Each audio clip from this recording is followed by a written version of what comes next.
오늘 우리에게 주신 하나님의 말씀은 에스더 8장 15절에서부터 17절, 그리고 시편 16편 8절에서부터 10절 말씀입니다. 설교 제목은 세월의 무게를 이기는 숨겨둔 하나님의 용사들입니다. 모르드게가 푸르고 흰 조복을 입고 큰 금관을 쓰고 자색하는 배에 겉옷을 입고 왕 앞으로 나오니 수산성이 즐거이 부르며 기뻐하고, 유다인에게는 영광과 즐거움과 기쁨과 존귀함이 있는지라. 왕의 어명이 이르는 각 지방 각 읍에서 유다인들이 즐기고 기뻐하여 잔치를 베풀고 그날을 명절로 삼으니 본토 백성이 유다인을 두려워하여 유다인 되는 자가 많더라. 내가 여호와를 항상 내 앞에 모시며 그가 나의 오른쪽에 계심으로 내가 흔들리지 아니하리로다. 9절과 10절 우리 합독합니다. 시작. 이러므로 나의 마음이 기쁘고 나의 영도 즐거워하며 내 육체도 안전히 살리니 이는 주께서 내 영혼을 수월에 버리지 아니하시며 주의 거룩한 자를 멸망시키지 않으실 것임이니라. 살아계신 하나님의 말씀입니다. 오늘날 세계적으로 한국과 일본의 기독교에 대한 평판이 썩 좋지 않습니다. 한때 한국 기독교에 많은 기대를 걸었는데 교회가 침체에 빠져 있고 일본도 기독교가 거의 성장을 못하고 있습니다. 그래서 이제 세계적인 평판들이 계속 좋지 않은데 사실 저는 그렇게 생각하지 않습니다. 한국과 일본이 기독교 역사를 시작했던 그 시초를 보면은 예사롭지가 않습니다. 그리고 하나님께서 분명히 이 민족들을 사용해서 뭔가를 하실 일이 있으실 것이다라는 그런 확신을 제가 갖게 되는 것입니다. 조선을 보면은, 한국을 보면은 이제 조선 땅에서 최초로 캐톨릭 교회에서 세례를 받은 사람이 다산 정약용의 매형이었던 이승훈이었습니다. 이제 캐톨릭이 훨씬 먼저 들어왔으니까요. 근데 이분은 이제 아버님이 이제 중국으로 사절단으로 갈 때 아버지를 따라서 중국에 갔다가 중국에 있는 천주교회에서 세례를 받습니다. 그리고 이제 조선으로 돌아와서 인품이 좀 좋았던 것 같아요. 많은 친구들에게 전도를 많이 합니다. 그 친구들이 모여가지고 한성, 이제 서울이죠, 한성 수표교 옆에다가 터를 잡고서 교제를 시작하는 것입니다. 크리스천 모임을 시작한 거예요. 근데 그 모임이 급격하게 숫자가 많아져가지고 더 이상 한 집에서 다 수용할 수 없을 정도로 사람이 많아지니까 그때 김범우라고 하는 사람이 자기 집을 이렇게 내놓게 됩니다. 기증을 하게 돼요. 그 모임에다가. 그 집이 오늘날로 말하면 명동 지역에 있었던 그런 큰 집이었습니다. 그래서 그 큰 집을 이제 최초로 캐톨릭 성당으로 이제 개조를 해가지고 거기서 사람들이 모여서 같이 예배를 드린 것입니다. 뭐 선교사도 없이 이제 평신도들끼리 이렇게 드린 거예요. 그러다가 이제 그 터 위에 나중에 이제 큰 성당을 짓게 됐는데 그 성당이 그 유명한 명동 성당이 된 거예요. 명동 성당이. 나는 이제 이걸 보면서 김범우의 집은 아라우나의 타작마당과도 같은 집이 되었다라는 그런 표현을 좀 하고 싶습니다. 그 아라우나의 타작마당은 결국 그 위에, 타작마당 위에 솔로몬의 성전이 섰지 않습니까? 그렇죠? 그처럼 김범우가 자기 집을 이렇게 내놨을 때 하나님이 축복하셔가지고 그 한국 기독교의 그 모태가 되는 명동 성당이 그 집터 위에 세워지게 되는 것입니다. 이렇게 조선은 가톨릭 선교사들이 들어오기도 전에 조선 사람들끼리, 평신도들끼리 이게 모여가지고 자발적으로 신앙 공동체를 이루었던 놀라운 이 나라입니다. 1795년도가 되었을 때야, 18세기 말이 되어서야 최초의 선교사가 이제 조선으로 들어오게 되는데 그 사람은 중국 사람이었습니다. 주문모 신부라고, 주문모 신부가 중국에서 최초로 조선으로 캐톨릭 선교사로 들어오게 된 거예요. 근데 주문모가 깜짝 놀랐던 게 들어와서 보니까 벌써 2,000명이 넘는 그리스도인들이 조선에 있었다라는 거예요. 선교사가 들어오기도 전에 2,000명이나 되는 성도들이 있고 성당도 있고 갖춰질 거 다 갖춰진 거예요. 우리 개신교도 마찬가지입니다. 이 개신교도 최초의 개신교 선교사가 들어오기 전에 이미 이 조선 땅에 많은 개신교 공동체들이 있었습니다. 특히 이제 그 서상률이라고 하는, 서상률과 그의 동생이 자기 집에서 이렇게 예배를 시작하고 자기 집을 이제 교회로 만들었는데 그것이 바로 그 유명한 소래교회입니다. 한국 최초의 교회죠. 소래교회입니다. 그 소래교회가 만들어지고 난 다음에서 한 몇 년 후에 이제 언더우드 아펜젤러가 이제 선교사로, 최초의 선교사로 오게 되는 거예요. 그래서 개신교 선교사들이 조선 땅에 최초로 와서 봤더니 이미 교회가 다 서 있고, 성도들이 굉장히 많이 있고, 또 성경도 한국어로 다 이미 번역되는 상태에서 선교를 할 수 있었던 것입니다. 선교 역사에 있어서, 세계 선교의 역사에 있어서 불가사의한 일입니다. 생각을 해보세요. 선교사가 들어오기도 전에 이미 성도들 이렇게 수천 명씩 있고 교회도 있고 하는 역사가 어디 있겠습니까? 그 정도로 우리 한국 사람이 종교적 심성이 깊습니다. 우리가 기본적으로 굉장히 열정 있는, 하나님에 대한 열정 있는 민족이에요. 그 열정과 적극성 있는 민족입니다. 이 열정과 적극성을 잘 이렇게 인도해 주면은 폭발적으로 하나님의 나라를 위해서 기여할 수 있겠죠. 교회라는 것도 그렇고 우리 비즈니스도 그런 거 아니겠습니까? 나라도 그렇고 흥황할 때가 있으면 또 쇠락할 때가 있습니다. 왔다 갔다 하는 거예요. 항상 좋을 수가 없습니다. 그렇죠? 마찬가지로 한국 교회도 항상 좋을 수가 없어요. 지금은 약간 침체기지만 저는 분명히 믿습니다.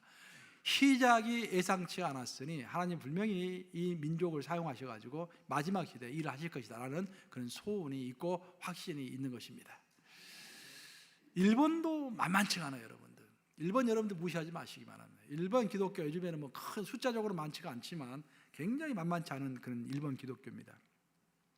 원래 일본은 포르투갈 사람들이 최초로 와가지고 문물 교환, 그러니까 이제 무역을 시작하면서 이제 나라가 서양과 접촉을 하게 되었죠. 그러다가 포르투갈 사람들과 이렇게 접촉을 하다가 스페인 하베르 신부가 드디어 일본으로 와서 일본 카톨릭이 시작을 한 것입니다. 하베르 신부는 유명한 사람이에요. 그 사람이 처음에 중국에서 사그랬는데 예수회 공동 창시 멤버죠. 그리고 이제 큰 아시아권에 큰 영향을 미쳤던 사람입니다. 일본에서 죽었어요. 선교하다가 순교한 거죠. 그런데 이제 일본 사람들 중에서 포르투갈하고 이렇게 무역을 하다 보니까 주로 다이묘라고 하는, 다이묘하면 일본 말로 이제 봉건 영주를 이야기하는 것입니다. 그러니까 그 지역 사회에서 힘께난 쓰는 사람들이에요. 그러니까 이제 땅도 좀 많이 가지고 있고 지방 토호지요. 그런 사람들이 이제 주로 포르투갈 또 스페인 사람들을 통해 가지고 기독교 복음을 듣고서 예수님을 영접합니다. 그리고 이제 카톨릭 교인들이 되는 거예요. 근데 조선과 전쟁을 했던 토요토미 히데요시가 가만히 봤더니 이게 좀 안 좋거든. 왜냐하면은 이 다이묘들이 이제 원래 좀 세가 있었던 사람들인데 무역을 해서 자꾸 돈을 벌고, 그것이 생각하는 것들이 약간 자기와 같지 않은 것 같거든. 이상한 생각을 좀 하는 것 같아요. 그래서 토요토미 히데요시가 임진왜란을 일으키기 전에 이제 사람들을 전부 이제 그 선교사들 쫓아내고 또 그리스도인들을 탄압하기 시작합니다. 그 토요토미 히데요시가 이제 임진왜란이 얼마 있어서 죽고 나서 없어진 다음에 아다시피 도쿠가와 이에야스가 일본 마지막 세 번째 마지막 막부 에도 막부를 시작하죠. 도쿠가와 이에야스가 에도 막부를 시작하면서부터 일본 기독교는 아주 걷잡을 수 없이 심한 박해를 받게 됩니다. 그때 나왔던 것이 그 유명한 후미에라는 것이 그때 나오는 거예요. 그 후미에는 뭡니까? 목판 위에다가 또 오히려 금속판 위에다가 예수님의 성화를 그립니다. 그리고 성모 마리아상을 그려요. 그리고 저 사람이 좀 숨어 있는 이게 캐톨릭 신자 같다. 그럼 부릅니다. 그것을 발로 밟으라고 그래요. 여러분 발로 밟겠어요? 차마 그래서 발로 밟지 못하면은 그 사람들을 데려다가 사형을 시키는 것입니다. 목을 잘라서 다 죽이는 거예요. 그때 수만 명이 죽었습니다. 순교의 그 피가 한국과는 비교가 안 될 정도로 일본은 많은 순교의 피를 뿌린 나라입니다. 이게 많이 죽었어요, 일본 사람들이. 그렇게 혹독한 탄압을 받으면서 드디어 이제 너무 무서우니까 사람들이 지하로 다 숨기 시작합니다. 지하로 숨어가지고 자기들끼리 모여가지고 예배를 드리기 시작한 거예요. 선교사도 없고 성경도 없습니다. 그때 이렇게 숨어서 예배를 드리는 사람들이 이제 일본어로 말하면은 가쿠레 기리스탄이라고 이야기합니다. 가쿠레 기리스탄, 가쿠레 숨겨진 기리스탄, 그리스도인, 숨겨진 그리스도인이 그때부터 생겨나기 시작한 것입니다. 이들은 지하에 숨어가지고 자기들끼리 예배를 드리는데 일단 사제가 없잖아요. 목사가 없잖아요. 그리고 성경도 없습니다. 그래서 옛날에 그 선교사들이, 서양 선교사들이 불러줬던 가르쳐줬던 성경 구절을 한 명씩 다 생각해요. 그러니까 자기가 기억하고 있는 성경 구절을 다 적습니다. 그러니까 그것들을 다 모아가지고 이 성경을 만드는 거예요. 그러니까 좀 이제 불안전하겠죠. 그리고 미사를 들 때는 라틴어로 이제 미사를 들었을 거 아니에요. 라틴어로 미사를 들으니까 뭐 무슨 뜻인지도 몰랐죠. 근데 그때 라트로 미사를 드릴 때 사제들이 했던 것들 기억나는 대로 다 적습니다. 자기들끼리 그걸 모아가지고 또 미사용으로 사용하는 거예요. 그리고 자기들끼리 모여가지고 이렇게 예배를 드립니다. 근데 그때 한 가지 이제 에도 막부 시대 때 굉장히 많은 사람들이 죽었는데, 혹독하게 죽었는데, 그때 평신도 중에서 아주 존경을 받는 평신도의 지도자가 있었습니다.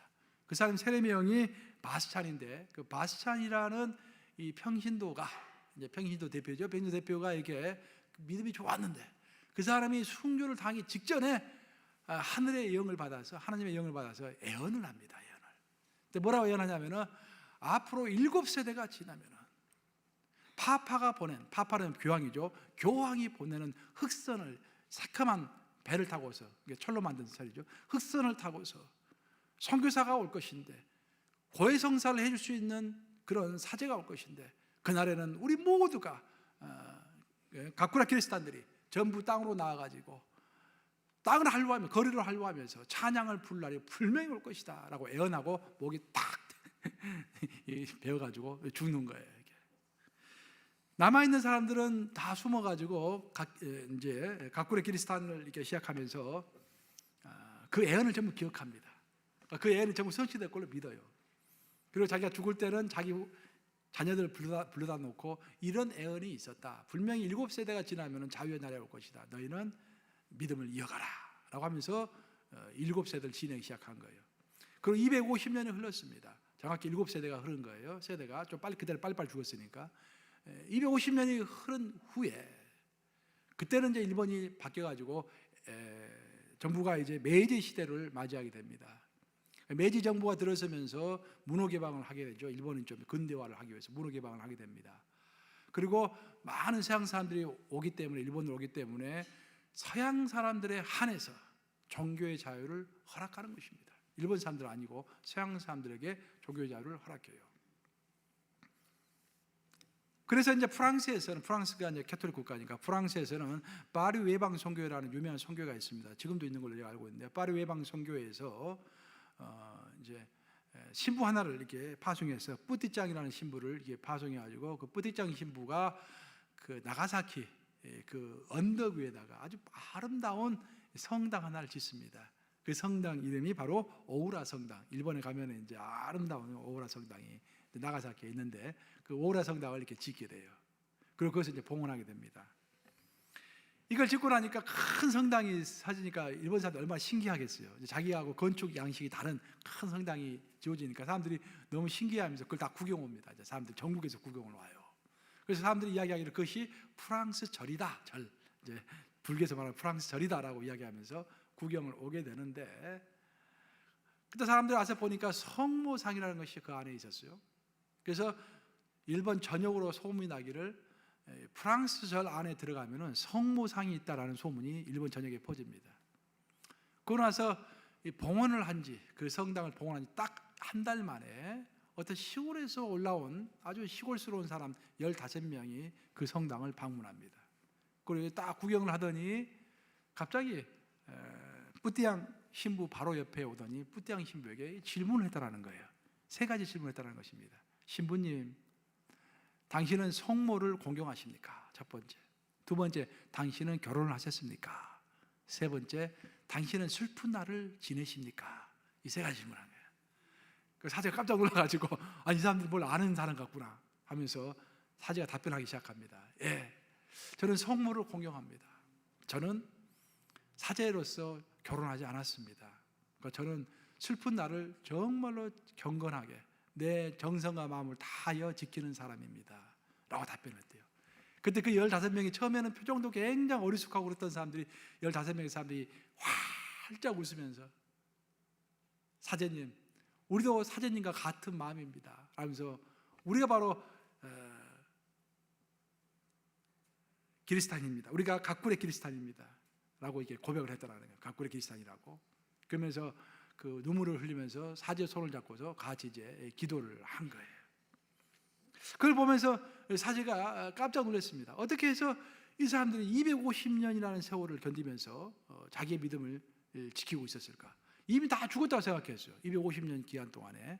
근데 250년 기간에 그 세월의 무게를 다 이기면서 이 사람들이 250년을 지난 다음에 신부 앞에 나타난 것입니다. 이 신부가 특별히 이제 감동을 받던 것은 세 번째 질문입니다. 세 번째 질문이 뭐였습니까? 당신은 슬픔의 기간을 보내십니까? 라는 질문이었죠. 당신은 슬픔의 기간을 보내십니까? 라고 했더니 사제가 나는 내 마음과 정성을 다하여 그 슬픔의 기간을 항상 보냅니다 라고 답변했죠.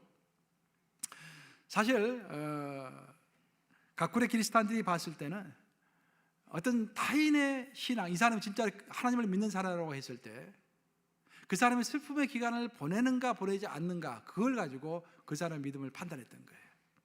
만약에 사제가 그 슬픔의 기간을 보내지 않는 사람이라고 한다면 말이 사제이지 이건 하나님의 사람이 아니다라고 판단했던 것입니다. 그래서 그걸 딱 물어본 거예요. 당신은 슬픔의 기간을 보내는 사람입니까?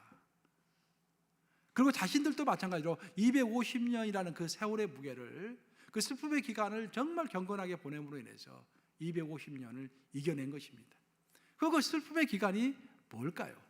여러분, 슬픔의 기간이 뭘까요? 그 슬픔의 기간은 교회 달력을 보시면 그 슬픔의 기간이 바로 사순절입니다. 사순절은 말 그대로 40일간 자기를 성찰하는 기간입니다. 그렇죠? 내 인생, 내가 무엇 때문에 인생을 사는 것인가? 그렇죠? 내가 무엇을 위하여 죽는 그날까지 살아가야 할 것인가? 자기를 성찰하고 돌아보고 인생을 생각해보고 하나님 앞에서 통회하면서 자기의 부정한 것들을 하나님께, 아버지 나는 너를 어떻게 할 수 없습니다. 아버지께 나를 고쳐주시옵소서라고 통회하는 기간이 그 40일 기간인 것입니다. 하나님께서 이스라엘 민족에게 내가 너에게 젖과 꿀이 흐르는 놀라운 약속의 땅을 주겠다라고 말씀하셨잖아요. 근데 젖과 꿀이 흐르는 그 놀라운 땅을 받기 전에 이스라엘 민족은 40년 동안 광야에서 고통의 시간과 자기 성화의 시간, 특별히 자기를 정화시키는 purification, 정화의 시간을 거쳐야만이 그 약속의 땅에 들어갈 수가 있었던 것입니다. 예수님도 마찬가지입니다. 하늘 아버지께서 예수님에게 사명을 주셨죠. 예수님께서 자기의 사명을 완수하기 전에 먼저 했던 것이 40일 동안 광야에서 금식하며 기도하며 하나님 앞에서 자기를 성찰하는 시간을 가졌던 것입니다. 하늘의 영을 받는 그런 시간을 가졌던 것이에요. 바로 그렇기 때문에 그 40일간의 그 성찰의 기간 때문에 사탄이 계교를 부리고 사탄이 방해하고 사탄이 압제했을 때, 하나님 예수님을 유혹하려고 했을 때 예수께서 가감히 물리칠 수가 있었던 것입니다. 우리 크리스천들도 마찬가지입니다. 우리가 1년 중에서 이 40일만큼은 특별히 기도하고 특별히 자기를 성찰함으로 인해서 나머지 1년의 기간들을 이겨내는 것입니다.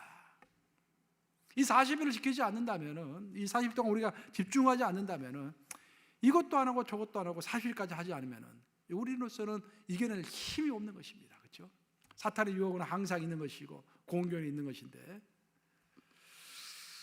그야말로 사순절 40일 기간은 우리가 더 이상 양보할 수 없는 신앙의 마지노선이라고 할 수가 있겠습니다. 그래서 그리스도인들이, 가꾸레 그리스도인들이 뿌띠장 신부에게 물어봤던 것은 당신은 사순절을 지키는 사람입니까? 라고 물어본 거예요. 슬픔의 기간을 지키는 사람입니까? 질문 세 가지를 했는데 그 세 번째 마지막 가장 중요한 질문이 그거였던 것입니다. 뿌띠장 신부는 너무 놀랐습니다. 너무 감동을 받았어요. 와, 15명씩이나 250년이라는 그 세월의 무게를 다 이겨내고 신앙을 지키다니 놀라운 일이구나. 우리 프랑스 사람보다 더 센 사람들이구나 라고 이게 감동을 했습니다. 근데 나중에 알고 봤더니 15명 뿐이 아니에요. 성전을 복원한 이후로의 8년 후에 이제 메이지 정부에서 본격적으로 전 일본인들에게 이제 신앙의 자유를 선포합니다.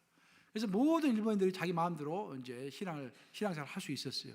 그러자 가꾸레 그리스도인들이 숨어 있었던 곳에서 나와가지고 자기의 신앙을 고백하기 시작합니다. 근데 그 숫자가 몇 명인지 아세요? 5만 명이 넘었습니다. 5만 명이. 너무 놀랍지 않으세요, 여러분들? 5만 명이 얼마나 많은 숫자입니까? 근데 그들이 250년 동안 사제도 없고 인도자도 없고 성경도 없는 상태에서 250년 동안 7세대 동안 7세대가 변함이 없이 믿음을 유지하면서 예배를 드렸던 것입니다. 그 예언의 성취를 기다렸던 거예요. 성경에 나오는 레갑 족속과도 같은 사람입니다. 일본 사람들 보통이 아닙니다, 여러분. 우리 절대 무시할 게 아닙니다. 우리가 일제치하 30년 견뎌내기도 굉장히 힘들었잖아요. 그 30년 동안 변절이 얼마나 많았습니까? 그렇죠? 250년을 견뎌낸 거예요. 일본 사람들의 끈질김 혹은 신앙의 인내, 그 무서운 한 단면을 보여주는 것입니다. 이처럼 한국과 일본의 기독교의 출발이 범상치가 않았습니다.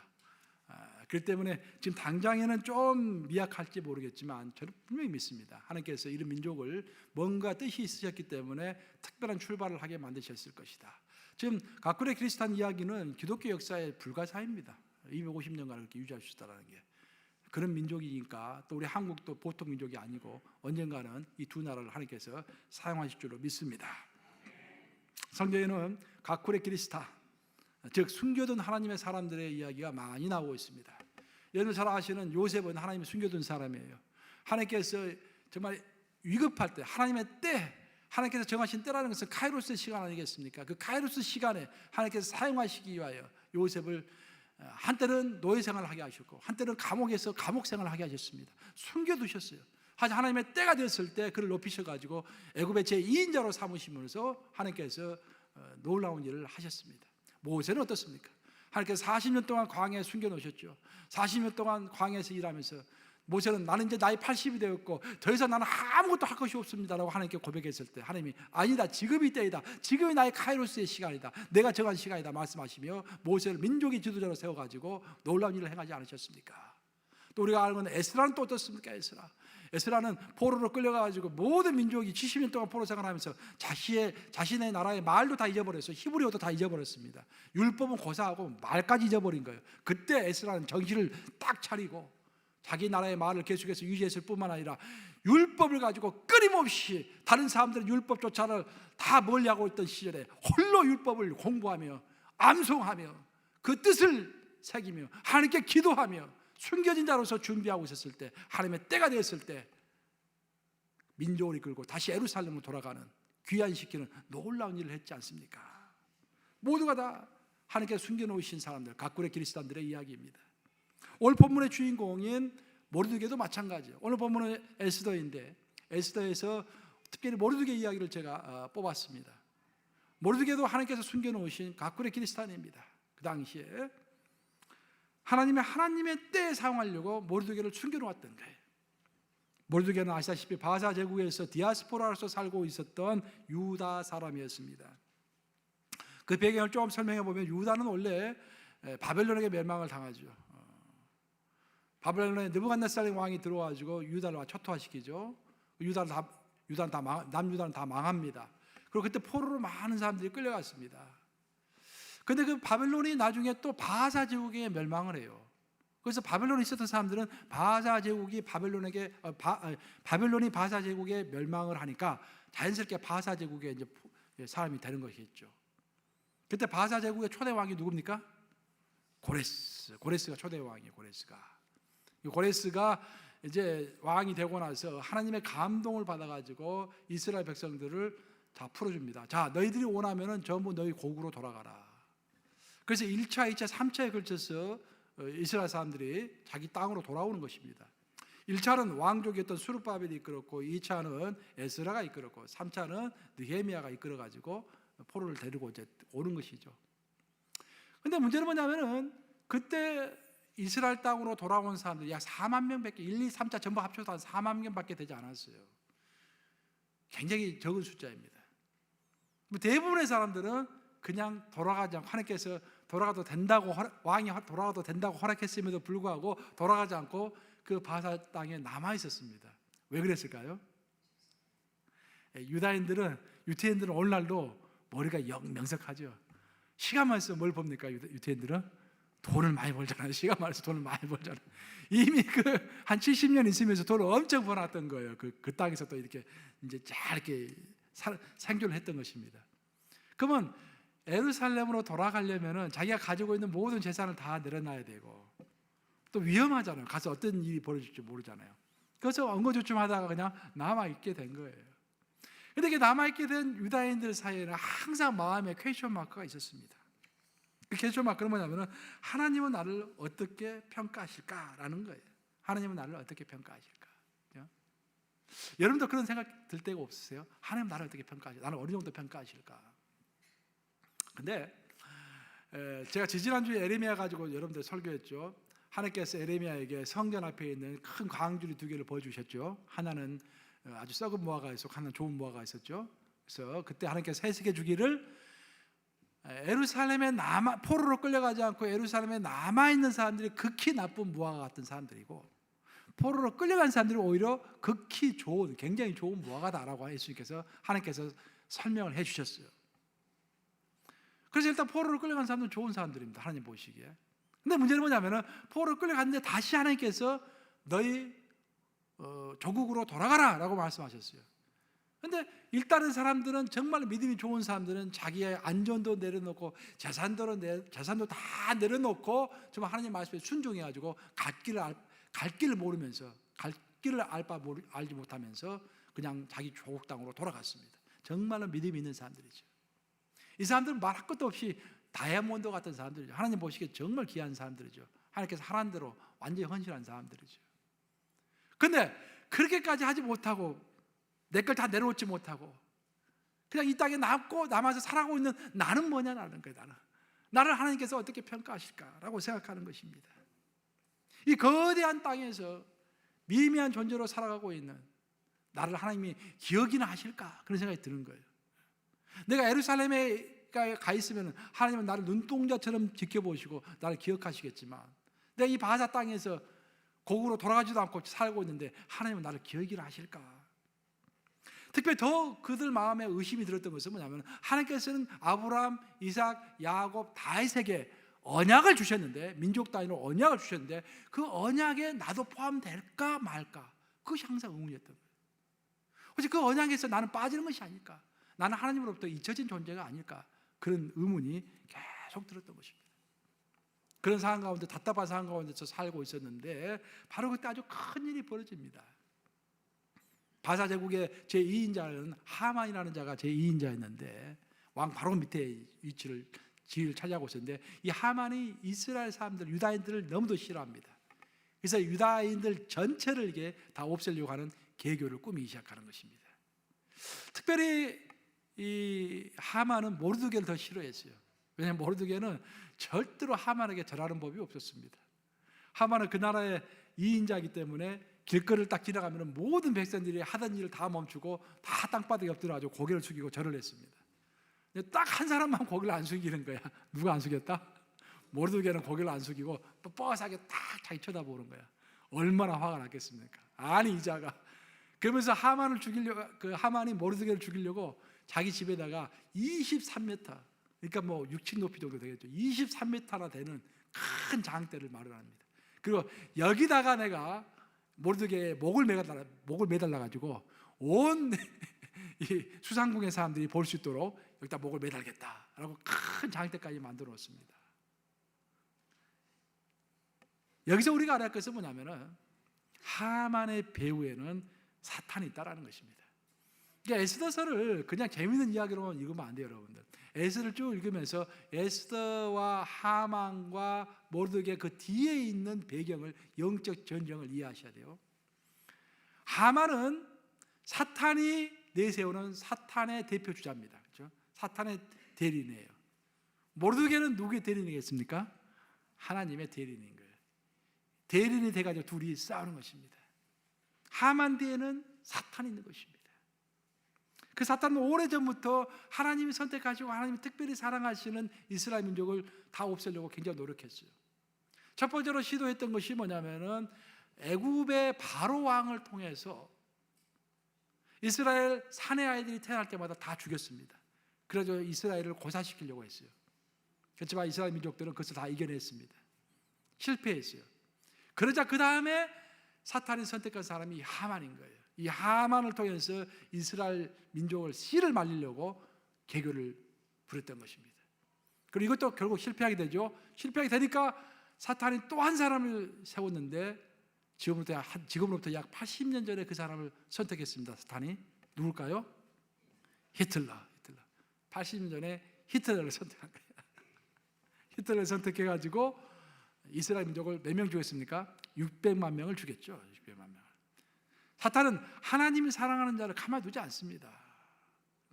그러니까 여러분들이 정말로 하나님의 사람이고 하나님께서 사용하시는 사람이 되고 싶으면요, 기도를 많이 하는 거예요. 무슨 말 한마디 하더라도 기도 10번 하고 하셔야 돼요. 무슨 행동하려면 20번 정도 기도하셔가지고. 왜냐하면 사탄이 가만두질 않아요. 여러분의 삶이 형통한 이유는 어찌 보면 별로 건들 가치가 없기 때문에 형통한 거예요. 여러분들 어찌 보면 그걸 잘 아셔야 돼요, 여러분들. 진짜 그렇습니다. 사탄이 가만두질 않아요. 하나님이 사랑하는 자를 두지 않고 계속해서 공격합니다. 하만은 이스라엘 민족을 없애기 위해서 사탄이 바하사의 제2인자로 세운 사람입니다. 반면에 요셉은 하나님께서 이스라엘 민족을 구하기 위해서 하나님께서 애굽의 2인자로 세운 사람이에요. 이처럼 이 세상에는요, 하나님이 세운 사람이 있고 사탄이 세운 사람이 있습니다. 그러니까 그 분별은 누가 해야겠습니까? 우리가 해야 하는 거예요. 우리가. 그래서 분별력이 필요한 것입니다. 또 우리도 나도 모르는 사이에 사탄의 계교를 받아가지고 사탄에게 이용당할 수가 있어요. 그래서 기도해야 하는 거예요. 기도가 달리 중요한 게 아니라 기도를 해야만이 모든 악과 이혼으로부터 보호가 되기 때문입니다. 예수께서 막 가르쳐 주신 주기도문이 그런 거 아니겠습니까? 우리로 하여금 못에 들게 하지 마시고 시험에 들게 하지 마시고. 왜냐? 사탄이 우리를 자꾸 시험에 들게 하고 우리를 자꾸 이용하려고 하기 때문에. 그래서 기도하지 않고서는 말 함부로 하면 안 돼요. 우리가 정말로 기도하지 않고 함부로 행동해도 안 됩니다. 무엇이든지. 언제 기도하라고 그랬습니까? 언제? 항상. 잊지 마세요. 언제 기도해라? 항상 기도해라. 항상. 조그마한 것인지 큰 것인지 항상 기도하라. 성경 말씀이 틀린 게 하나도 없습니다. 오늘 본문에서 하만에 대항해서 하나님의 대리자로 하나님이 사용하신 사람이 바로 모르드게입니다. 모르드게는 놀랍게도 사울 왕의 후손입니다. 사울 왕과 관련이 있어요. 근데 사울 왕이 아말렉 족속과 싸운 적이 있죠. 아말렉 족속, 그 당시 아말렉 족속의 왕이 누구였습니까? 아각이죠. 아각 왕과 싸웠죠. 근데 아각을 죽이라고 했는데 안 죽이니까 3회에 그냥 화가 나가지고 와서 죽였죠. 그 이야기 아시죠? 그 아각 왕의 후손이 바로 하만인 거예요. 하만. 그러니까 원래는 사울과 아각 왕이 싸웠죠. 근데 수백 년이 흐른 후에 사울의 후손인 모르드게와 아각의 후손인 아각의 후손인 하만이 수백 년 후에 다시 외나무다리에서 만나가지고 또 싸우는 것입니다. 사탄이 그렇게 끈질겨요. 그런데 모르드게의 특징은 뭐냐면 하나님이 왜 그러면 모르드게를 선택하셨을까? 저는 이것을 이제 마지막으로 여러분들 이야기하고 소개를 마치고자 하는데, 그러니까 왜 하나님께서 모르드게를 선택하셨을까? 그걸 잘 생각하셔야 돼요. 그 당시에 바하사 제국 내에 똑똑한 사람들이 많이 있었습니다. 유대인들 원래 똑똑하잖아요. 그래서 사용할 만한 사람들 분명히 많이 있었을 것인데 하필은 왜 모르드게를 하나님께서 픽업하셨을까? 그리고 그를 각군의 기리스탄, 숨겨둔 기독인으로 하나님께서 삼으셨을까? 그 이유는 모르드게의 오늘 본문에 나타나는 모르드게의 가장 큰 특징은 공동체 의식이 뚜렷했다는 것입니다. 그는 자기보다도 민족의 공동체, 또 하나님 나라의 공동체를 위하여 죽기를 각오하고 공동체에 헌신한 사람이었습니다. 민족 전체가 죽을 위기에 처했을 때 에스더 왕비가 약간 미적거렸습니다. 일단 에스더는 왕비잖아요. 그러니까 수상궁 안에서 안전하잖아요. 자기 동족이 다 죽더라도, 그리고 자기가 유대인이라는 말도 하지 않았어요. 왕에게. 에스더는 숨기고 있었습니다. 자신의 출신을 숨기고 있었어요. 나중에 이야기하죠. 그 때문에 아무리 자기 민족이 어려움을 당해도 자기는 편안하게 살 수 있었어요. 모르드게도 마찬가지입니다. 모르드게도 그냥 눈 한번 딱 감으면은 에스더 왕비가 자기의 조카이기 때문에 에스더 왕비의 빌붙어가지고 편안하게 살 수 있었을 거예요. 그저 모르드게는 그렇게 생각하지 않습니다. 꼭 민족의 운명이 자기 운명이라 생각하는 거예요. 그래서 그 유명한 이야기를 이제 에스더에게 하지 않습니까? 에스더 4장 13절입니다. 한번 같이 읽어보겠습니다. 에스더 4장 13절. 안 돼요? 에스더 4장 13절을 찾으시고 못 찾으시면 제가 불러드리겠습니다. 파워포인트가 안 된다고 합니다. 에스더 4장 13절 보시면 이렇게 되어 있습니다. 모르드게가 그를 시켜 에스더에게 회답하되 너는 왕궁에 있으니 모든 유다인 중에 홀로 목숨을 건지리라 생각하지 말라. 그렇게 이야기합니다. 그러니까 에스더가 미적거리고 있으니까 모르드게가 이야기한 거예요. 너가 왕궁에 있기 때문에 왜 모든 다른 민족들이 다 죽어도 너만은 안전하리라 라는 그런 생각을 하지 말라라는 것입니다. 그 이야기는 무슨 말이냐면은 너는 자유로운 영혼이 아니라 이스라엘 전체의 공동체, 민족 공동체의 일부일 뿐이지 자유로운 영혼이 아니다라는 거예요. 민족이 죽으면 너도 죽고 민족이 흥하면 너도 흥한다라는 거예요. 너는 민족의 일부분일 뿐이지 절대로 자유로운 영혼이 아니다라는 그런 이야기를 하는 것입니다. 이 말은 우리가 아주 깊게 생각해 봐야 할 말이라고 저는 생각합니다. 여러분은 여러분 스스로를 어떻게 생각하십니까? 자유로운 영혼이라고 생각하십니까, 여러분? 성경은 절대 그렇게 얘기하지 않습니다. 우리는 절대 자유로운 영혼이 아닙니다. 우리는요, 공동체 가운데 한 명입니다. 그리스도인들은 자유로운 독립인일 수가 없어요. 모든 그리스도인들은 교회 공동체 중에 한 명이라고 사도 바울이 이야기하고 있습니다. 그 다른 말로 이야기하면 지체라는 말 많이 들으셨죠? 우리는 전체 공동체 중에 하나의 부분을 이루고 있는 지체다라는 거예요. 손이 나는 내 독립이다라고 이야기할 수 있습니까? 아니죠. 손은 내 몸에 붙어 있는 것이죠. 내 머리도 내 머리가 독립이다라고 이야기할 수 있습니까? 아니죠. 내 머리카락은 내 머리에 붙어 있는 것이죠. 그렇죠? 지체인 거예요. 지체의식이 있는 사람과 지체의식이 없는 사람의 행동이 굉장히 차이가 납니다. 지체의식이 없는 사람은 내가 하나님의 공동체의 일부분이다, 또 하나님의 몸된 교회의 일부분이다라는 것이 이제 지체의식인데, 지체의식이 없는 사람은 그냥 교회를 평가하는 것으로 끝입니다. 그 평가도 나의 유익을 기준으로 보는 것을 평가하는 거야. 하나님의 관점에서 평가하는 것이 아니라 내가 성만찬을 함께 드리는 교회, 그 교회가 내 교회죠. 본교회죠. 성만찬을 함께 드리는 교회가 항상 본교회죠. 그 교회에 대해서 공동체 의식이 없는 사람, 또 하나님 나라 전체에 대해서 공동체 의식이 없는 사람은 교회를 쉽게 비판합니다. 하나님의 나라를 쉽게 비판합니다. 쉽게 또 평가하죠. 모든 것을 또 내 중심으로 평가를 하는 거예요.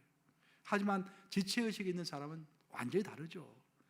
지체의식이 있는 사람은 하나님의 나라가 어찌하든 간에 잘 되기를 원해요. 왜? 내가 그 지체의 일부분이기 때문에, 내가 속한 그 교회가 어찌하든 간에 잘 되기를 원하죠. 그것이 지체 있는 사람의 행동입니다. 그 때문에 봉사하는 것이고 헌신하는 것입니다.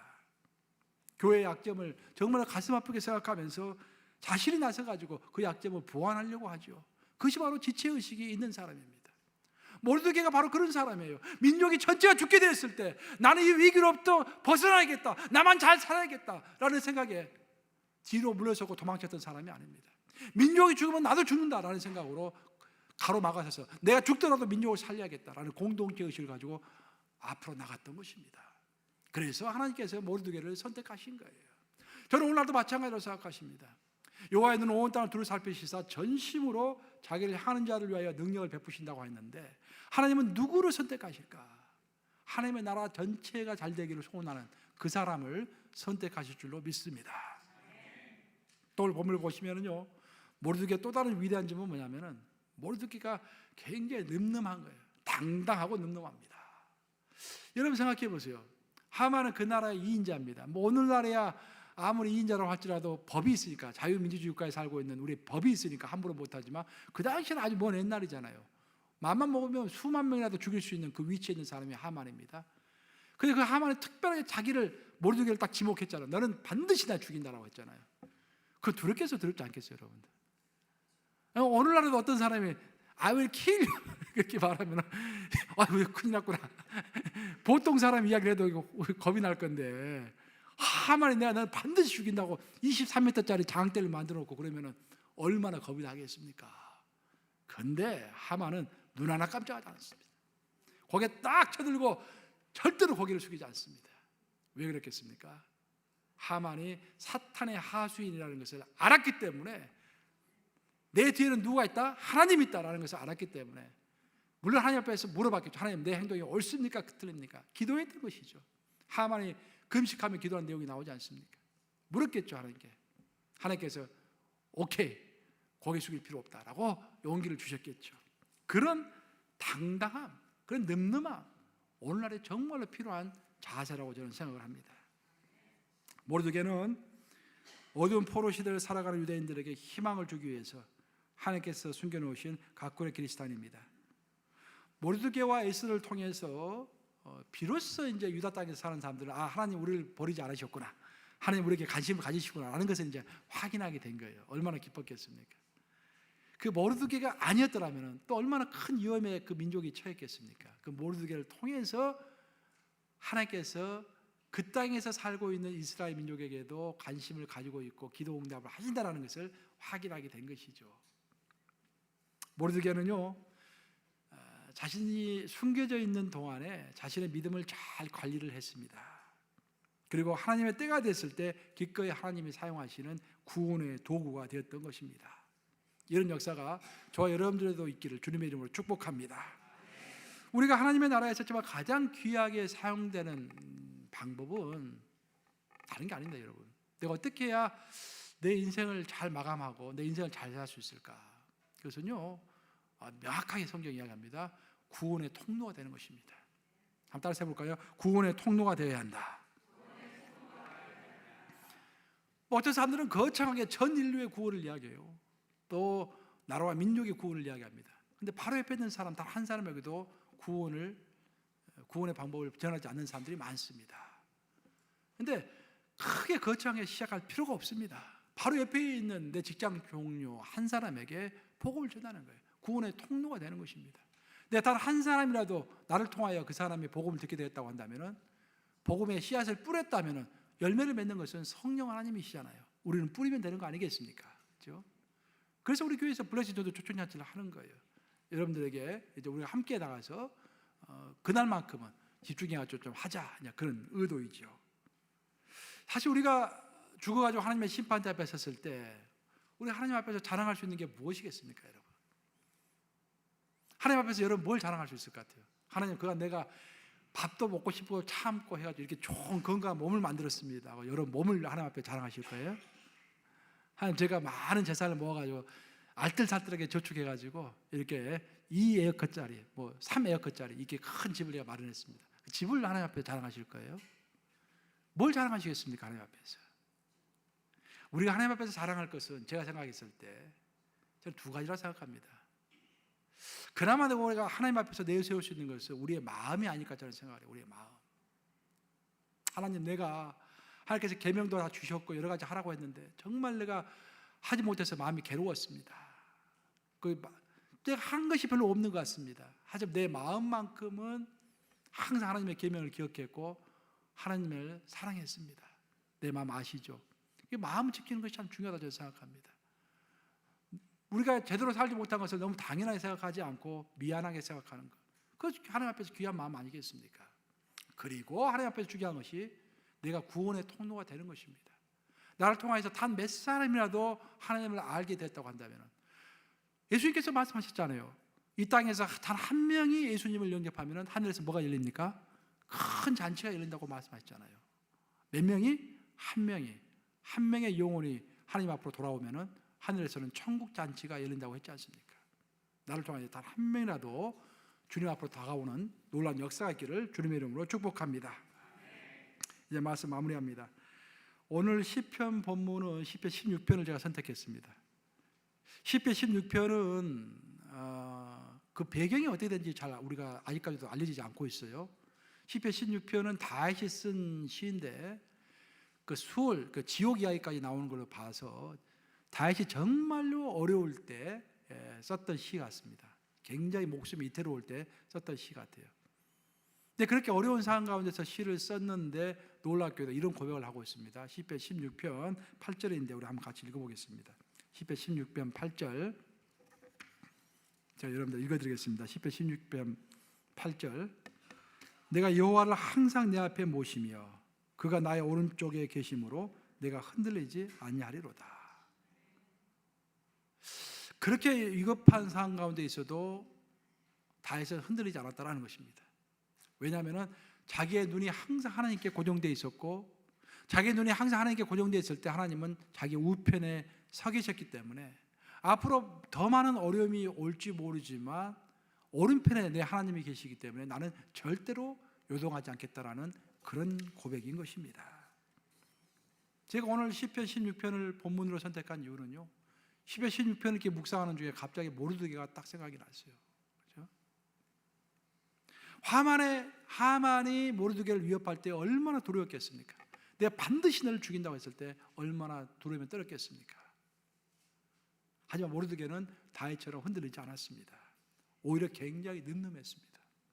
왜냐하면 하나님을 믿었기 때문입니다. 오늘날 현대인들이 가장 문제 중에 하나가 뭐냐면 두려움이 많다는 거예요. 두려움이 없는 사람이 거의 없을 거예요. 여러분들 직장 생활하면서요, 또 세상 살이하면서 두려움이 올 때가 있죠. 그때는 모르드게를 생각하십시오. 누구를 생각하라? 모르드게를 생각하세요. 늠름하고 담담하고 절대로 고개를 숙이지 않았던 모르드게, 사탄의 계획 앞에서 절대로 머리를 숙이지 않았습니다. 성경을 읽어보면요, 세상을 바꿀 수 있는 힘은 두 가지라고 성경은 요약해서 이야기합니다. 첫째는 기도가 이 세상을 바꾸고요, 둘째는 우리가 하는 말이 세상을 바꾼다고 이야기하고 있어요. 하나님께서 뭐라고 하셨습니까? 요 하나님께서 이스라엘 민족에게 하실 말씀이 너희 말이 내 귀에 들리는 대로 그대로 행하리라 라고 말씀하셨잖아요. 내가 할 수 있다고 하면은 할 수 있을 것이고, 내가 할 수 없다고 말하면은 절대 할 수 없다는 거죠. 내가 두렵다고 말하면은 그 사람 진짜로 두려움의 대상이 될 것이고, 내가 두렵지 않다고 이야기하면은 너가 당당할 것이다. 우리가 말한 대로 이 모든 것이 주의가 움직인다라는 그런 말씀하셨어요.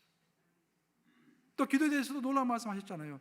무엇이든지 믿고 구하는 대로 다 그대로 되리라. 말과 기도입니다. 근데 오늘 에스더서를 처음부터 끝까지 쭉 읽어보면요, 모르드게가 했던 이야기가 다 나와요. 그 중에 단 한마디라도 네거티브한 부정적인 소리가 없습니다. 할 수 없다는 말이 한마디도 나오지 않아요. 그 죽을 위험에 처해 있어도 아주 당당하게 말을 합니다. 그리고 모르드게는 금식하며 하나님께 기도했습니다. 그의 말과 그의 기도를 통하여 이스라엘 민족은 구원을 얻고 믿지 않은 많은 사람들이 하나님 품으로 돌아왔다라고 오늘 본문은 소개하고 있는 것입니다. 이런 모르드게의 환경에 굴하지 않는 그 늠름함, 그 모르드게의 믿음의 기도, 그 모르드게의 절대 긍정적인 말, 이런 것들이 우리 것이 되어서 우리의 믿음이 더욱 깊어지는 놀라운 역사가 있기를 우리 주님의 이름으로 축복합니다.